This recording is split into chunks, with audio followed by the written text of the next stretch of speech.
سورة المباركة الفاتحة.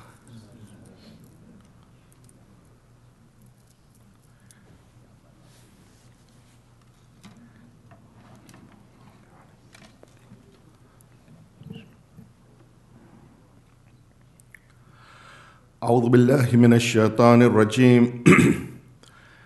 بسم الله الرحمن الرحيم. الحمد لله رب العالمين، والصلاة والسلام على أشرف الأنبياء والمرسلين، شفيع المذنبين وخاتم النبيين، نبينا وشفينا وحبيب قلوبنا وطبيب نفوسنا أبي القاسم محمد، وعلى أهل بيته الطيبين الطاهرين المعصومين المنتجبين. بسم الله الرحمن الرحيم. رب اشرح لي صدري ويسر لي أمري واحلل عقدة من لساني يفقه قولي. اللهم صل على محمد وآل محمد. بسم الله الرحمن الرحيم. فإليك يا رب نسبت وجهي، وإليك يا رب مددت يدي، فبعزتك استجب لدعائي وبلغني منايا، ولا تقطع من فضلك رجائي، واكفني شر الجن والإنس من أعدائي. يا سريع الرضا اغفر لمن لا يملك إلا الدعاء، فإنك فعال لما تشاء. يا من اسمه دواء وذكره شفاء وطاعته غنى، ارحم من رأس ماله الرجاء وسلاؤه البقاء. يا سابغ النعم، يا دافع النقام، يا نور المستوحشين في الظلم، يا عالما لا يعلم، صل على محمد وآل محمد وافعل بي ما أنت أهل. وصلى الله على رسوله والأئمة الميامين من آله وسلم تسليما كثيرا كثيرا.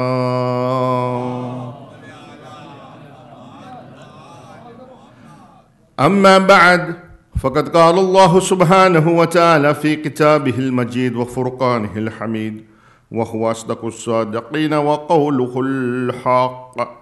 أعوذ بالله من الشيطان الرجيم. بسم الله الرحمن الرحيم. والعصر إن الإنسان لفي خسر إلا الذين آمنوا وعملوا الصالحات وتواصوا بالحق وتواصوا بالصبر. آمنا بالله وصدق الله العلي العظيم. صلوات على محمد وآل محمد. Respected scholars, elders of the community, my brothers and sisters in Islam, Assalamu alaikum jami'an wa rahmatullahi wa barakatuh. أعظم الله أجورنا وأجوركم بمسابنا بأبا عبد الله الحسين عليه الصلاة والسلام. I think about 4 years ago, when I was blessed with the opportunity to come and recite Ashra Zainabiya in this community. At that time, I recited a series of majlises giving tribute to the Princess of Islam, the person who carried the flag after Aba Abdullah al-Hussein, and that was Zainabiya Zainab Salamullahi alayha. In this series of this time period that we are commemorating in the Azaf, Imam Hussein alayhi salam is obviously known as Ashra Zainabiya, as you know, and it is a tribute to this great lady. Not only is it a tribute to her, but it is lessons that we derive from her, because Ayatollah Mutahhari talks about Zainabiya Zainab in a beautiful way. And he basically says that the Zainab before Karbala was a totally different Zainab after Karbala. And he says that there was an 180-degree change in Zainabiya Zainab. Ayatollah Mutahhari says, before Karbala, you see this personality And this personality is a personality that times gets agitated, it gets anxious, is always talking to her brother and trying to get some sort of support from her brother. She was very, very tense before Karbala. But he says that as soon as the events and the martyrdom of the Shuhada happens on the day of Ashura, after that, the Zainab that you see is a totally different Zainab. And this is why it is important that we commemorate these days as Ashra Zainabiya. However, this series also that I'm going to inshallah recite over the next few days, over the next 7 days or so, it should not only be called Ashra Zainabiya, they should also be called Ashra Sajjadiya. Because we have important lessons to derive from our fourth Imam, Imam Zainul Abidin, salawatullahi wa salamu alayhi, and his sacrifice that he gave. And what are the lessons that we can derive from this great Imam? Because if you look at the events after Karbala, there is no question that these events were such that there was a partnership between Janab Zainab and Imam Sajjad in promulgating the message of Imam Hussein alayhi salam after Karbala. So we are going to do an in-depth review of Imam Sajjad alayhi salam. And we're going to look at what are the lessons that we can derive from Imam Sajjad. And we will talk about some key issues that he has brought up. He was the one, for example, who started the institution of majalis. He was the one that started the institution of azadari. And we will talk about that in detail. And what is it that we can learn from this Imam? And how is it that his lessons are so important that whatever he did after the events of Karbala, they are still alive with us today. And the fact that we gather here today is nothing but a blessing from this great Imam of ours.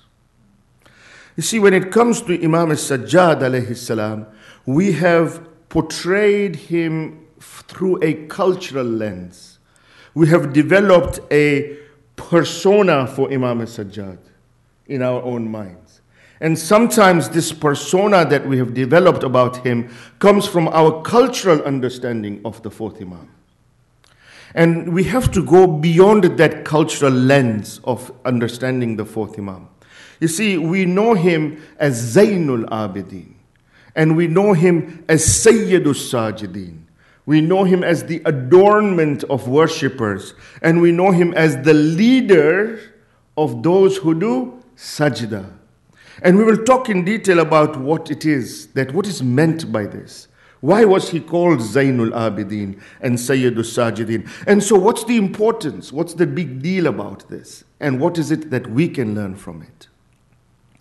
You know, Imam alayhi salam, his worship was such that after the events of Karbala, you would constantly see him in the masjid. He would constantly be worshipping Allah subhanahu wa ta'ala.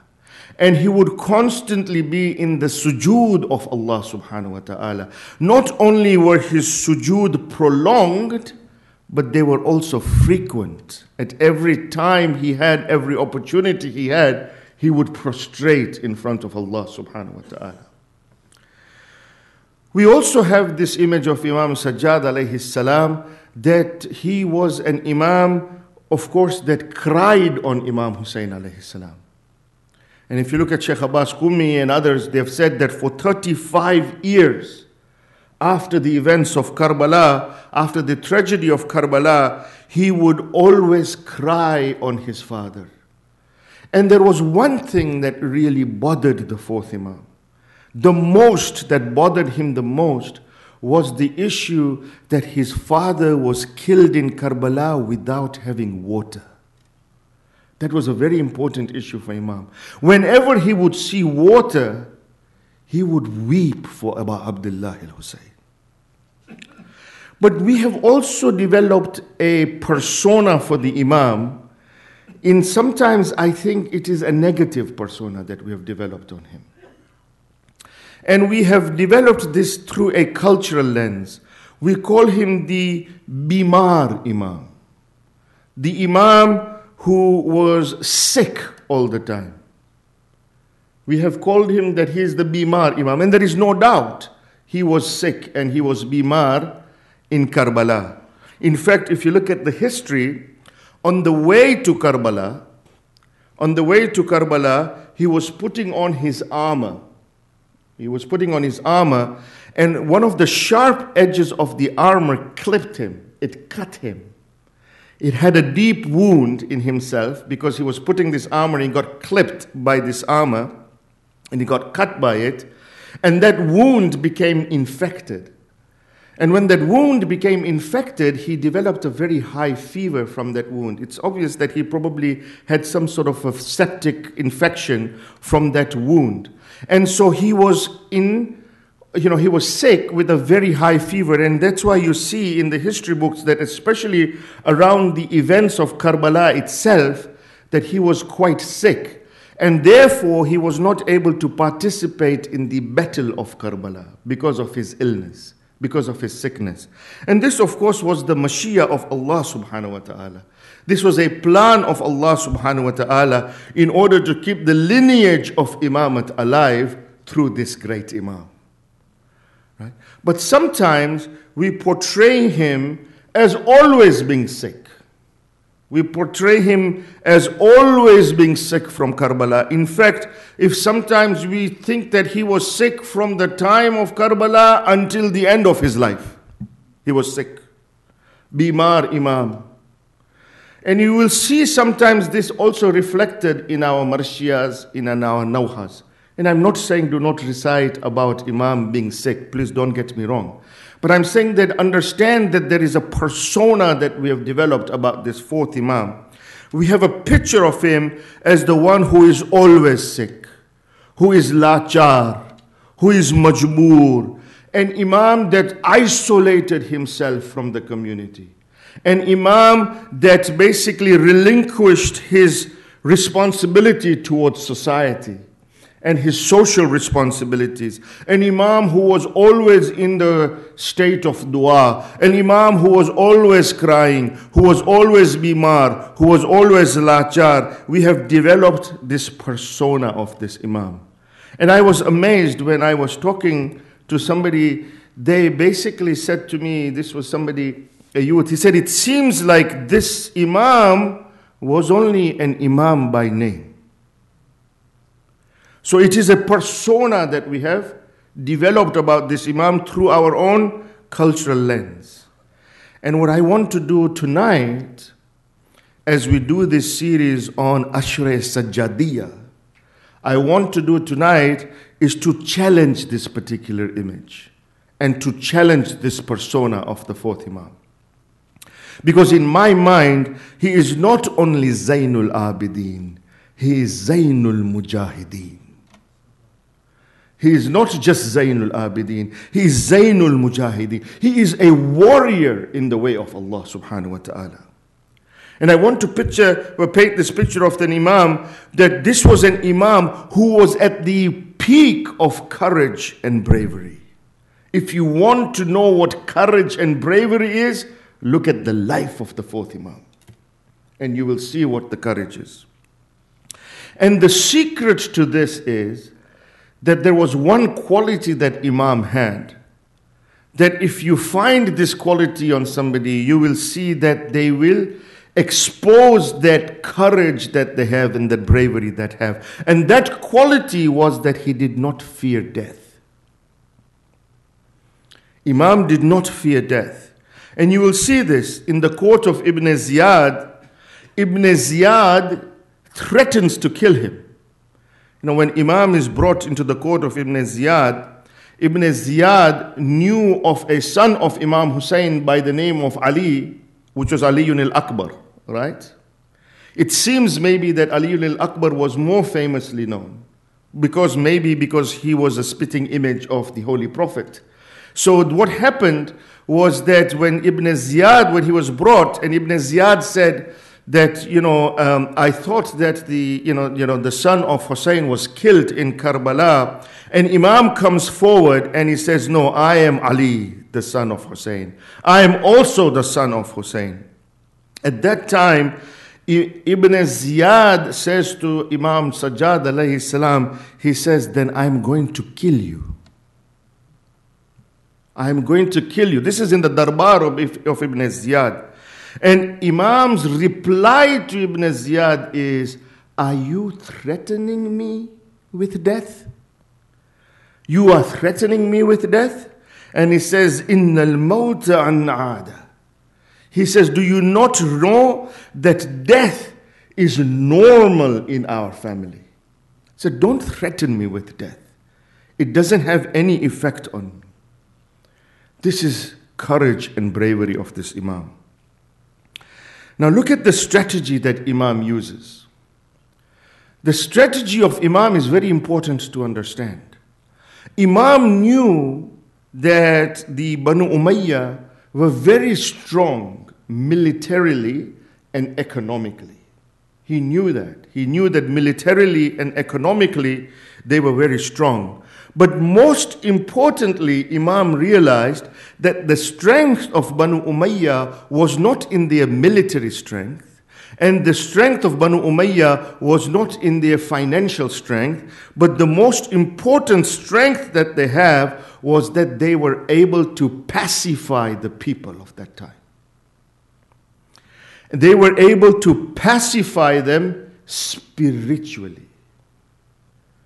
They had created not physical jails for the people, but they had created spiritual and mental jails for the people of that time. And that is how they were ruling over them. And we see that even today.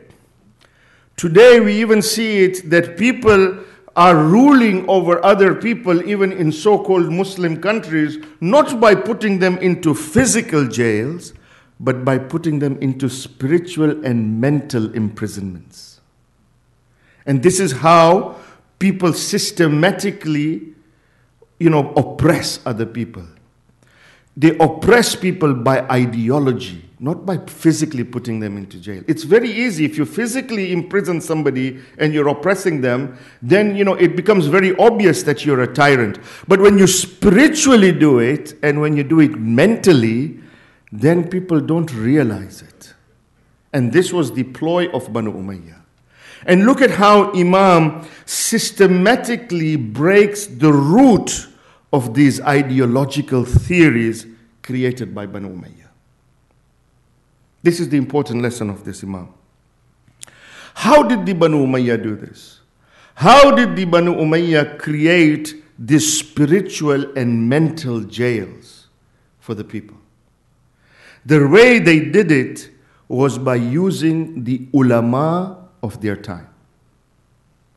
They used the ulama of their time, and they used to pay them so that they would be able to propagate this ideology to progress their own dynasties, the Umayyad dynasty. These ulama were known as the ulama of the Darbar. They were known as the ulama of the Darbar, or the ulama of the Sultanate. And they used to influence them. They used to be paid very handsomely, and they used to be told to tell the people what the Bani Umayyah wanted them to tell the people. And this is what you see even today. In many countries, you will see that it is the ulama on the day of Friday who stand up and support these regimes who are oppressing the people from their mental and spiritual perspective. It is these ulamas. Sometimes we even see this in our communities, where people promulgate certain ideologies in order to spiritually imprison us in our jails. And we have to be very careful and learn from this Imam. And what the ulama of the Darbar used to promulgate, they used to say that basically they used to interpret this ayah of the Holy Quran, which is Ati'ullaha wa Ati'ur Rasula wa ulil amri minkum.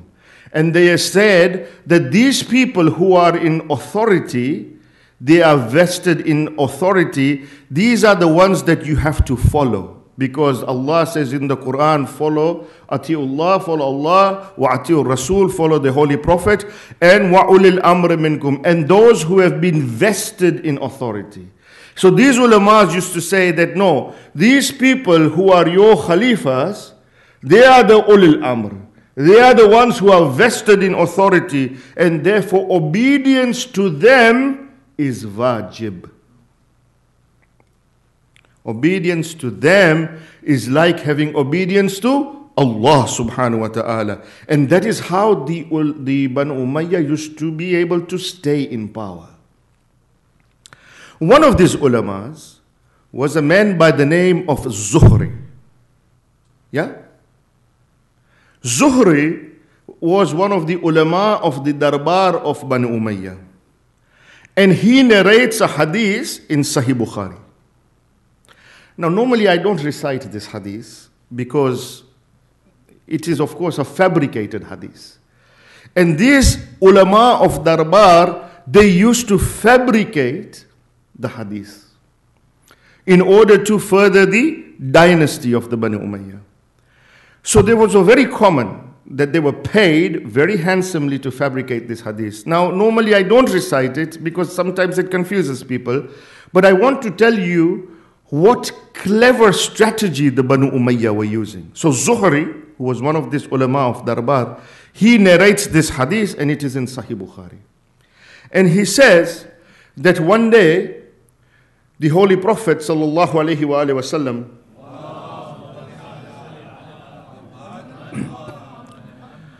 one day the Holy Prophet came to the house of Amirul Mu'mineen and Fatimah al-Zahra salamullahi alayha in the middle of the night. In the middle of the night, the Holy Prophet came to their house. And then the Holy Prophet called, this is Zuhri now. Zuhri is narrating this hadith. It is in Sahih Bukhari. You can Google it. You will find it. Zuhri, and find it. You'll find it. And so the Holy Prophet comes in the middle of the night. And in the middle of the night, Imam Ali alayhi salam is is sleeping. Janab Fatimah al-Zahra, they are there resting. And the Holy Prophet comes and he says, the Holy Prophet comes and he says to Ali, he says, won't you pray? Will you not get up for prayers? And look at the answer of Imam Ali according to this hadith. When the Holy Prophet says to Imam Ali that will you not rise for prayers, the answer of Imam Ali is that, oh, the messenger of Allah, or the apostle of Allah, our souls are in the hands of Allah. Our souls are in the hands of Allah. And if He wants us to get up, we will get up. And if He doesn't want us to get up, then we will not get up. And sometimes we feel that way. Our souls are in the hands of Allah. If He wants us to get up, we'll get up. If He doesn't want, we will not get up. So this is what Imam Ali alayhi salam says to the Holy Prophet, according to this hadith. And then Zuhri says that when Imam says this, the Prophet left the house of Ali. And he was upset that Ali had not woken up. He left the house of Ali and he recited this ayah from chapter 18, ayat number 54, that man is more stubborn than anything else. It's an ayah of the Quran. This is a hadith narrated by Zuhri, who was one of these ulama of the Darbar. See the way that the Banu Umayyah perverted the concepts of religion, the concepts of the deen, to fit their oppressive rule. This hadith, you see, on the surface of it, may seem to you to be quite, harmless, right? I mean, we can say, for example, as the followers of Ahlul Bayt, this is rubbish. It is, and there is, of course, a very great evidence that this is a very zaif hadith. There is no basis for this hadith. But we don't think about it any more than that. And we just say, no, we just brush it off. No, this is not, this cannot be. But there is a message in this hadith that is very important. It is the message that Banu Umayyah wanted to propagate. And the hadith goes to the root of an ideology that has been promulgated by Banu Umayyah, that is alive even today. And the ideology is the concept of Jabr. The concept of Jabr is what?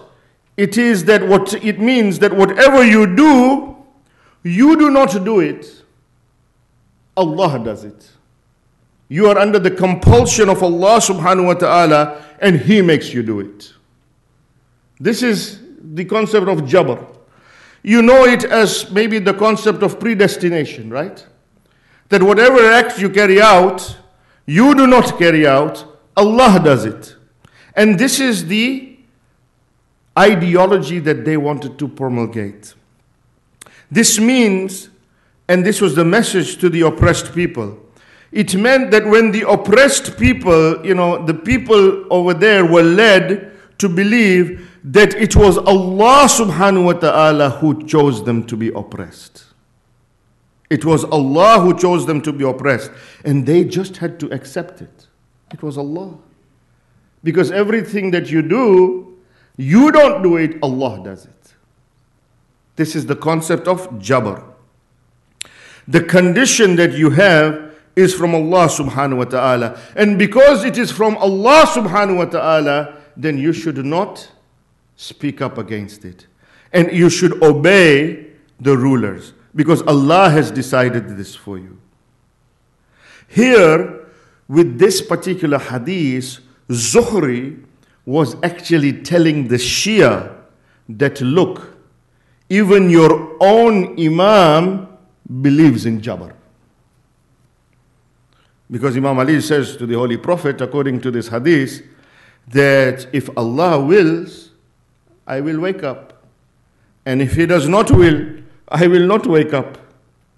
You see? So this is what so look at these hadiths, they were selected. So not ordinary, this is not, people look at these things and say, okay, they were just fabricated one hadith after. No, they were fabricated with a lot of thought. There was a lot of thinking that went behind it. And this thinking was to promulgate this particular ideology. So here, Zuhri's hadith is basically a hadith that allows the Shias even to believe that, yes, even we believe in the concept of Jabr. And today, in universities, when we have discussions with our brothers and sisters in the Ahl Sunnah, they quote this hadith from Sahih Bukhari. The Ash'ari school of thought, which believes in this predestination, which is, of course, the most widely accepted ideology from the Ahl Sunnah, which is the Ash'ari ideology, they believe in this. They quote this hadith from Zuhri and say that, no, your own Imam believes in Jabr, so why are you telling us that we are wrong? Now, this concept, as you know, is still alive even in many countries. And when you wonder why in some countries there isn't that kind of an uprising that you saw, for example, in the Arab Spring, it is because of the ideology. The ideology by the ulama that are of the Darbar still promulgate this ideology that you cannot rise against the authorities because of the Jabr of Allah subhanahu wa ta'ala. Look at Ibn Ziyad.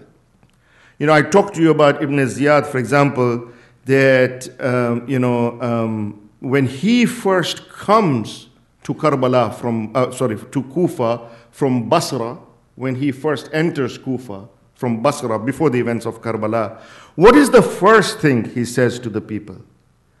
The first thing he says to the people, he says to them that you have to obey Yazid, because if you disobey Yazid, you will be disobeying Allah subhanahu wa ta'ala. Look at what he is saying in the Darbar after the events of Karbala. After the events of Karbala, when the caravan comes to Kufa in the Darbar of Ibn Ziyad, look at the words of Ibn Ziyad to the fourth Imam. Ibn Ziyad, when he says, when the fourth Imam comes forward, and Ibn Ziyad, when he says, who is this man? And Ibn Ziyad, and Imam Sajjad alayhi salam says that I am Ali, son of Hussein. And when he says that, what is the reply of Ibn Ziyad? Ibn Ziyad's reply, which has been recorded, he says, didn't Allah kill the son of Hussein in Karbala? Look at the words he's using. Didn't Allah kill the son of Hussein in Karbala? And he is trying to tell the people that it is not something that we did. Allah subhanahu wa ta'ala did this. This is trying to promulgate the concept of Jabr. And Imam Sajjad alayhi salam writes a 6-page letter to Zuhri. 6 pages. And if you look at this letter is still available in some of our books. 6 pages, this letter to Zuhri. And he is rebuking Zuhri, and he admonishes Zuhri, and he says to him, why are you doing this? Do you not realize what your responsibilities are? And one after the other, Imam gives arguments. And he tells to Zuhri that do you not understand that you are going to be answerable for this? And he says to Zuhri that, oh Zuhri, do you not realize that they are using you for their purpose so that you are able to turn their wheels of oppression against the people? Do you not realize this? And do you not have any understanding about your responsibilities? Are you not aware of what is going on? One after the other, when you see this letter, you will be amazed at the beauty in which Imam Sajjad alayhi salam is trying to admonish Zuhri. And this letter had such an effect on Zuhri that he left the Darbar. He left the Darbar of the Bani Umayyah, and he became a student of the fourth Imam. He left the Darbar and he became the student of the fourth Imam. And we call the fourth Imam Imam Zainul Abidin. If you look at the books of history, Zuhri was one of the first people who used to address Imam as Zainul Abidin. This is the effect of this Imam.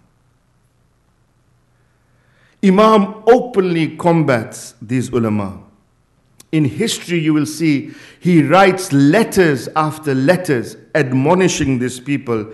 And sometimes he openly admonishes them. Sometimes he does them by letters. And he tries to awaken that slumbering consciousness of the people who were attached to the materialistic world. Constantly. You will see over his 35, 40 years after the events of Karbala, he is constantly on a mission to break the ideologies of Bani Umayyah. Constantly. And he openly does this in the Darbar of Ibn Ziyad. And he openly does this in the Darbar of Yazid. And he continues to do it on an ongoing basis. He goes to the root of the problem. Look at how he admonishes this ulama in the Darbar of Yazid. In the Darbar of Yazid, and look at what a profound effect it has. A very profound effect it has. It is quoted, and you will see this in Nafasul Mahmum of Sheikh Abbas Qummi, that, when after the khutbah of Janab Zainab, salamullahi alayha,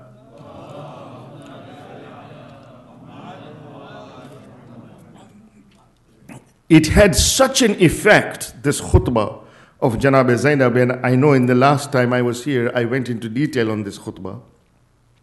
It had such an effect on the people of Sham, and it had such an effect that immediately Yazid realized that he has to do some damage control.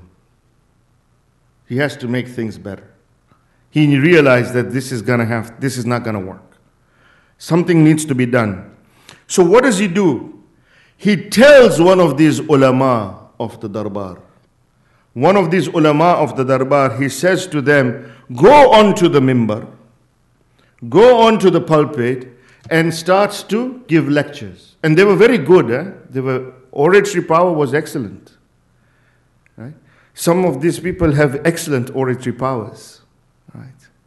But sometimes the substance that they come up with, you see, we have this tendency, right? Nowadays we look at entertainment, right? Majlis, we want some entertainment. We don't want to look at what is the substance. If the person entertains, it's like a feel-good majlis, right? If I have a feel-good majlis, it's good. Makes me feel good. I go home, everything makes me feel good, right? And we have that certain ideology as well in our minds, right? So Yazid tells this, one of these ulama, this khatib, he says, now go and give a speech. And this man goes and he starts to abuse Amirul Mu'mineen and Imam Hussein alayhi salam. And one after the other, he ascends the pulpit and he praises Allah subhanahu wa ta'ala first. And after praising Allah, he starts to abuse Imam Ali and he starts to abuse Imam Hussein. And then he starts to praise Muawiyah and he starts to praise Yazid. And he articulates numerous deeds and good things that Muawiyah and Yazid have done. At that point, Imam Zainul Abidin alayhi salam calls out to him. This is in Darbar of Yazid. He is the Khalifa of that time, right? And the Darbar is full, right?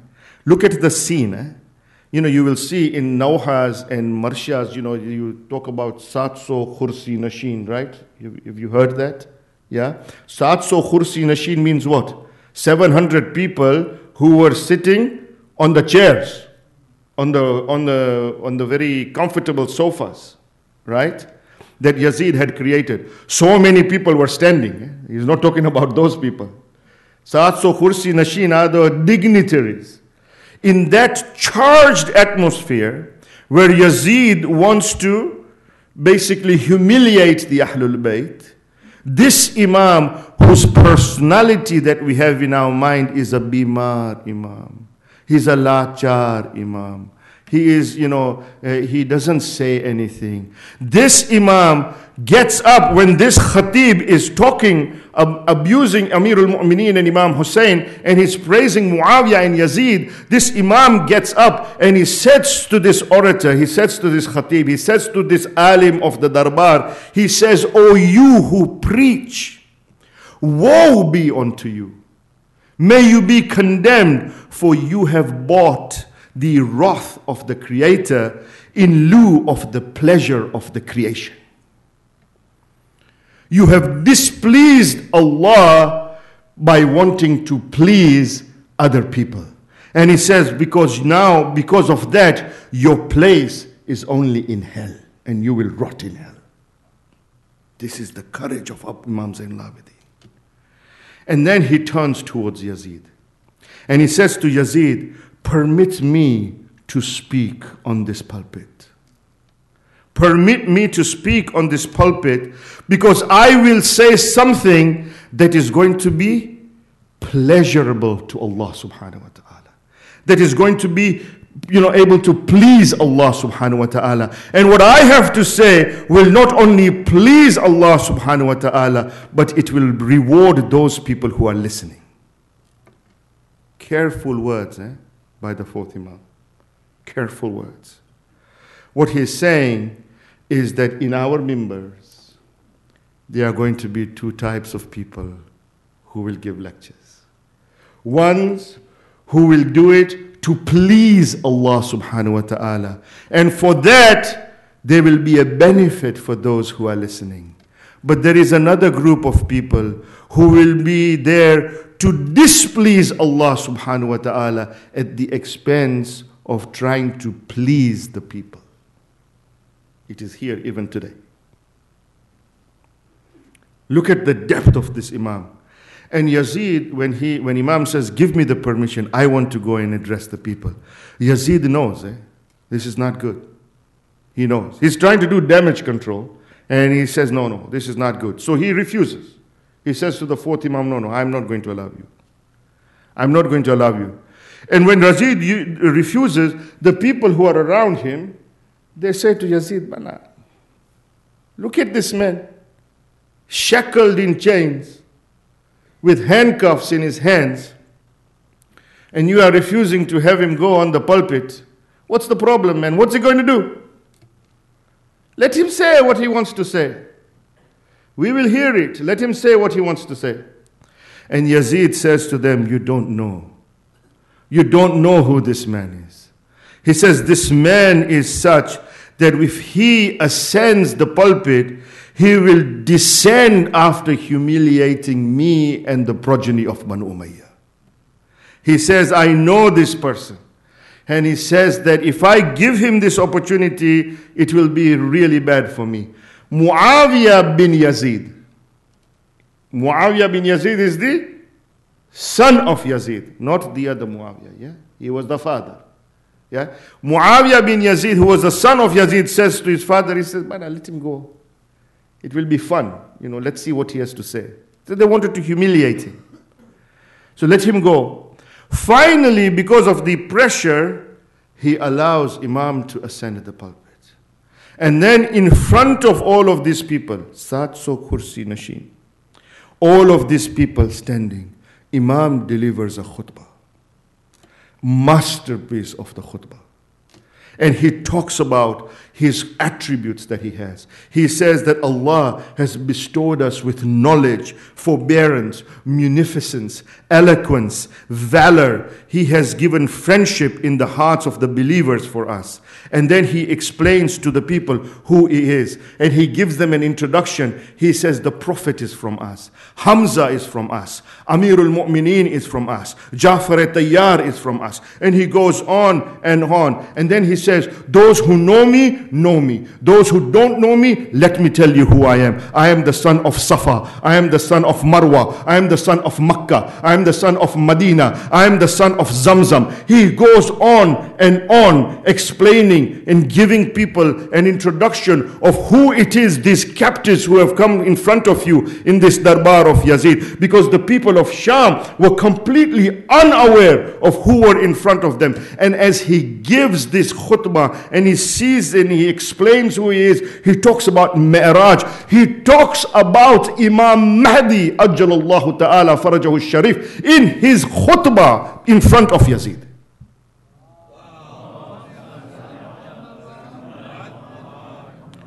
He talks about all of that. And when he finishes, the history says that the people in front of them, their hearts were shivering and they were weeping and lamenting.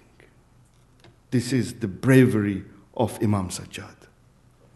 This is the bravery of Imam Sajjad. And the effect that he has is such that it is such an effect. When Yazid sees this, he tells one of the muazzins, he says, now go and give, there wasn't time for prayer. He says, go and give adhan. So the muazzin rises to give azan. And he says, Allahu Akbar. And indeed, Imam alayhi salam says, indeed, God is great. Verily Allah is great, the most high, the most honorable, and the most kind than what I fear and what I avoid. And then he says, I bear witness that there is no deity except Allah subhanahu wa ta'ala. And Ashhadu an la ilaha illallah. And Imam Sajjad alayhi salam says, I too bear witness that there is no deity except Allah subhanahu wa ta'ala. And then when the muazzin says, Ashhadu anna Muhammadan Rasulullah, Imam Sajjad says to the muazzin, now stop. Keep silent. Muazzin is giving azan. And Imam Sajjad says to the muazzin, now stop. He now looks at Yazid and he says to Yazid, oh Yazid, tell me, this Muhammad in the azan, is he your grandfather or is he my grandfather? Allahu Akbar. He says, is he your grandfather or is he my grandfather? For if you tell me that he is your grandfather, then the whole world knows that you are lying. And if you tell me that he is my grandfather, then tell me, why did you kill and why did you slay my father on the fields of Karbala without water? And why have you captivated the women folk of the Holy Prophet? People are shivering. People are crying. And look at the effect this particular khutbah has on the people. The khutbah is so effective that there is a Jewish monk who was sitting there. Because you see, Yazid was the Khalifa, right? And so there were lots of ambassadors from different countries, right? Neighboring countries who were situated in Sham. So this Jewish monk comes forward. He was invited by Yazid to look at the show.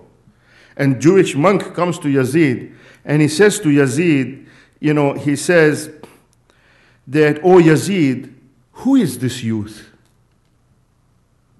And Yazid says that this is Ali, son of Hussein. And then this monk says, he's Jewish, he's Jew, right? He's a Jew. And he says, "Tell me, who is Hussein?" And Yazid says, he is the son of Ali ibn Abi Talib.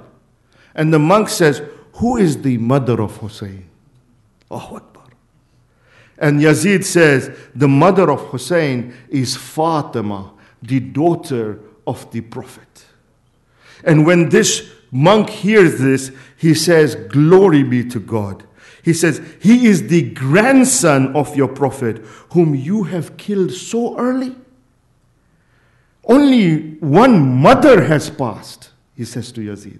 And you have killed the grandson of your Prophet? He says, how badly have you fared in his progeny after the death of his grandson? He says, by Allah, if there existed a grandson amongst the loins of Prophet Moses today, then we, the Jews, would have worshipped him. And he says, you have killed the grandson of the Prophet. And then he says, your Prophet departed from you just yesterday, whilst today you pounced on his son and killed him. When Yazid hears this is coming from a Jew. When Yazid hears this, he orders this man to be killed. He says, I want you to squeeze the neck of this person. How dare he rise against me in my own darbar? At that time, this monk replies to Yazid. He says, if you desire to kill me, then kill me. And if you desire to release me, then release me. Because he said, I have read in the Torah that the one who kills the progeny of a prophet is an accursed one until he is alive. And after his death, there is no question that he will be thrown into the depth of the fires of hell. This is the monk, Jewish monk. It doesn't stop there. A Roman king comes forward. A Roman king, comes forward. And he says, a Roman, a king comes forward, and he says that, O Arab king, talking to Yazid, because Yazid at that time had a stick in his hand. And he was disrespecting the head of Abu Abdullah al-Hussein with a stick in his hand. And this Roman king comes and he says to Yazid, O Yazid, O king of Arabs, whose head is this? Can you tell me whose head is this? Because I just heard this man, his khutbah. And just tell me whose head is this? And again, Yazid says, this is the head of Hussein. Who is Hussein? And he says, this Hussein is the son of Ali ibn Abi Talib. And the Roman asks, who is his mother? Who is his mother? And Yazid said, it is Fatima, the daughter of the Prophet of Allah. The Christian now says to Yazid, O Yazid, woe be to you and your devoutness. He says, my religion is better than yours. He says, my religion is better than yours. My father, he says, is amongst the progeny of Prophet Dawood. My father is from amongst the progeny of Prophet Dawood, whilst there exist numerous forefathers between us. Yet the Christians honor me because of my lineage. You have killed the grandson of your prophet, where there is not more gap than just one mother. And he says that this is, what kind of religion are you practicing? And he then continues to explain to Yazid. He says to Yazid, do you know the incidents of Kanaisi Hafir? This is an incident, you see, there is a belief amongst the Christians. You know, there was a donkey, and it is said that this donkey was the donkey where the companions of Prophet Isa rode this donkey. This donkey, the companions of Prophet Isa rode this donkey. And they have these hooves of this donkey that was ridden by the companions of Prophet Isa. And the Christians say that we still respect the hooves of the donkey that was ridden by the companions of Isa. We are respecting them. You are the one who has killed the grandson of the Prophet. Look at the effect of Imam Sajjad's khutbah. And at that time, Yazid again says, kill this Christian so that he may not defame me in my own kingdom. And then at that time, this particular Roman, he says to Yazid, he says, Yazid, I knew you were going to kill me. Because he said, I had a dream last night. And I had a dream and I saw your holy prophet in my dream. And your prophet said to me, O Christian, you are from amongst the inhabitants of paradise. And when he said this to me, I was astonished by his words. And when I heard his words, I woke up.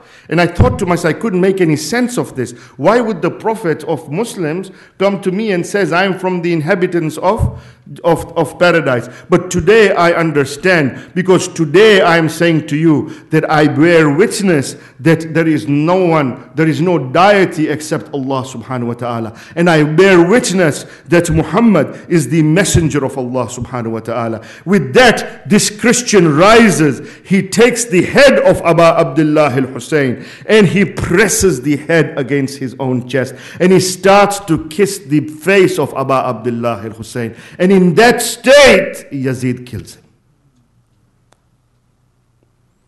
The effect of the khutbah of Imam Sajjad.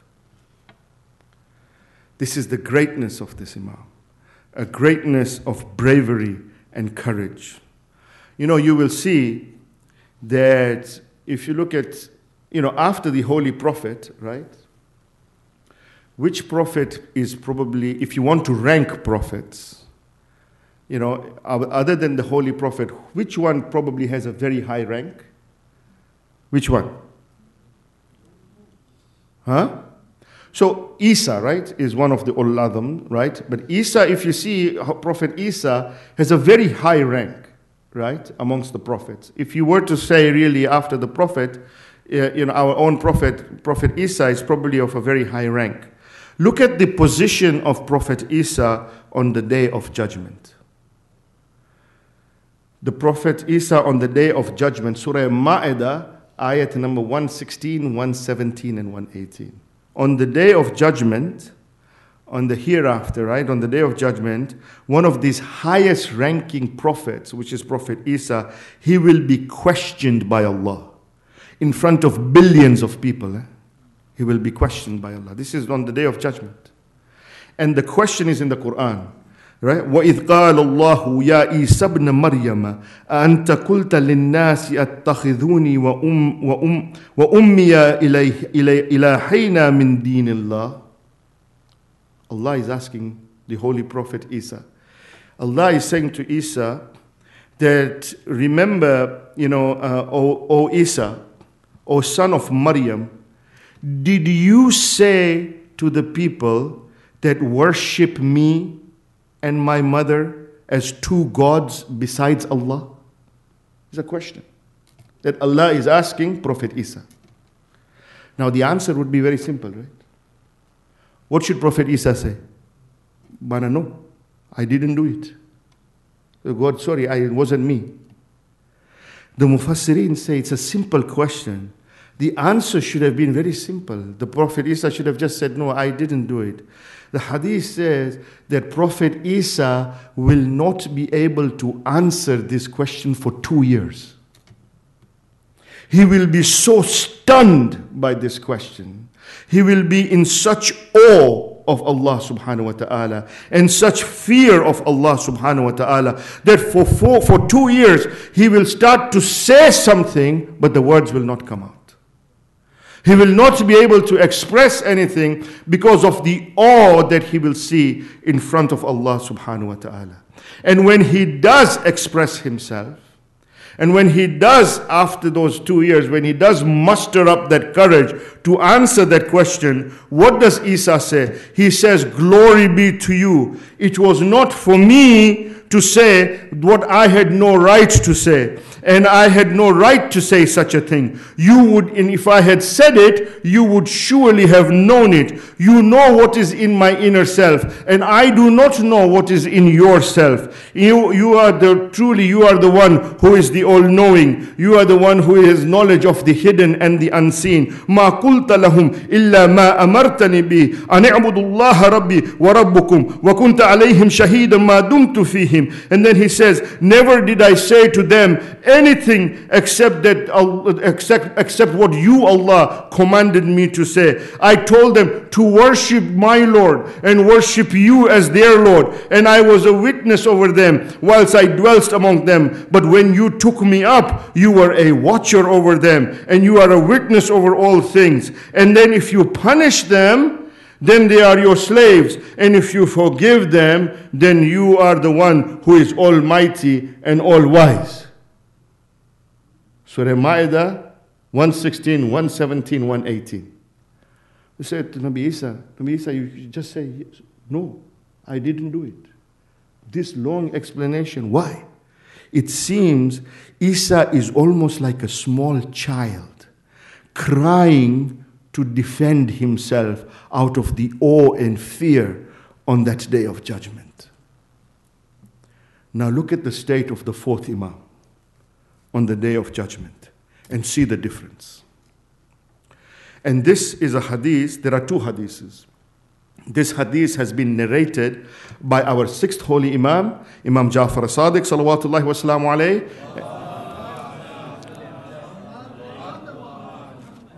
and by the Holy Prophet. Our Holy Prophet Rasulullah sallallahu alayhi wa sallam has also narrated this particular hadith. And what is the hadith? He says, the Holy Prophet I'm quoting now, the Holy Prophet. He's saying, when the day of resurrection comes to be, yunadi munadin. The Holy Prophet says, a voice will call out amongst the billions of people. And what will the voice call out and say? Aina Zainul Abidin. Aina Zainul Abidin. Where is the adornment of the worshippers? Where is the beauty of the worshippers? And then the Prophet ﷺ says, فَقَعَنِّي أَرَى Ali ibn al-Hussein ibn Ali ibn Abu Talib يَخْتَرُّ بَيْنَ الصُّفُوفِ. Then the Holy Prophet says that when this voice calls out that where is Zainul Abidin, at that time I can see my son Ali, the son of Hussein, the son of Ali, breaking through the ranks of the people and coming forward. People will separate and make way for Zainul Abidin, just like the way that the river separated and made way for Musa. Look at the status of Zainul Abidin. You compare it with the status of Isa. Here Allah is calling out, Aina Zainul Abidin. Where is Zainul Abidin? Nayab Halori, he has a shairi. It's a beautiful shairi. He says, that he is not only Zainul Abidin. He is not only, Zainul Mujahideen, but he is also Zainul Sabirin. And he says, he describes that time when Imam is walking into the darbar of Yazid. And he says, Sitam ko sabr ka kalma parhane aaya hai. Ali ke khoon ka jauhar dikhane aaya hai. Pehen ke hat kari beri Hussein ka bimar Amir Sham ko kaidi banane aaya hai. This is Imam Sajjad. And it is this Imam who cried over the tragedy of Karbala. For over 35 years, publicly, he cried. Whenever he would break his fast, he would cry profusely. Whenever water would be presented for him, Imam Sajjad would cry so much that his tears would flow into the pot of the water. And he would remember his father and his family and how they were slain on the fields of Karbala without any water. When he would walk in the bazaar in Medina, somebody would be slaughtering an animal. And Imam Sajjad would go to that person and say to him, "Oh man, have you given this animal water before you slaughtered him?" And the man would say to Imam Sajjad, "Yabna Rasulullah, we are Muslims. This is part of the ahkam of slaughtering. Of course we have given him water before we have slaughtered him." And Imam Sajjad would say that, "Do you know that my father Abu Abdullah, who was killed and slain on the fields of Karbala without being given any water?" At one time, Imam alayhi salam, who was walking in the fields of Medina, he was walking in the streets of Medina, and there was a person who stood up, and the person stood up and he said,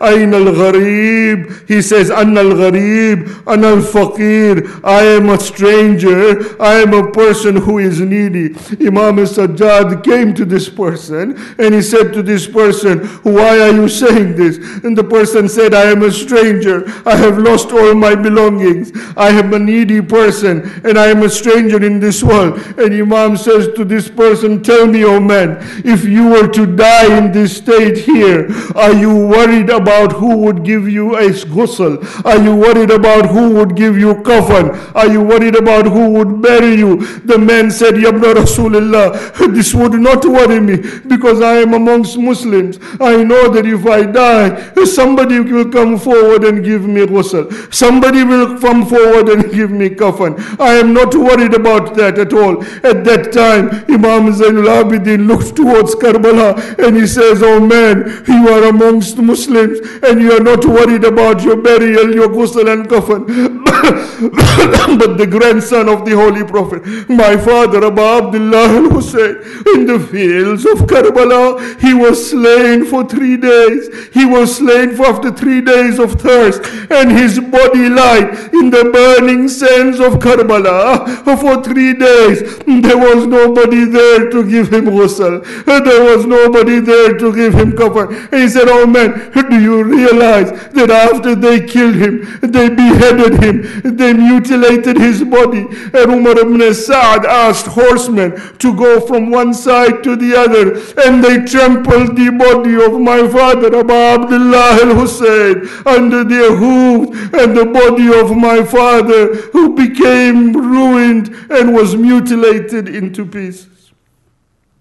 وَسَيَعْلَمُ الَّذِينَ ظَلَمُوا أَيَّامَ قَلِبٍ يَنقَلِبُونَ إِنَّا لِلَّهِ وَإِنَّا إِلَيْهِ رَاجِعُونَ. We ask Allah subhanahu wa ta'ala, with the wasila of this great Imam, as we approach these days of Ashra Zainabiya, that may Allah subhanahu wa ta'ala accept our azah for Abu Abdullah al-Hussein. We ask Allah subhanahu wa ta'ala, as we do these days in mourning of Abu Abdullah al-Hussein, there are many who have traveled to Karbala, and they are indeed the lucky ones who are in the plains of Karbala commemorating, inshallah, the Arba'een of Imam Hussein. We ask Allah subhanahu wa ta'ala to protect them, to give them safety and security, and to bring them back to their homes in a safe and secure way. We ask Allah subhanahu wa ta'ala, with the oppression that is going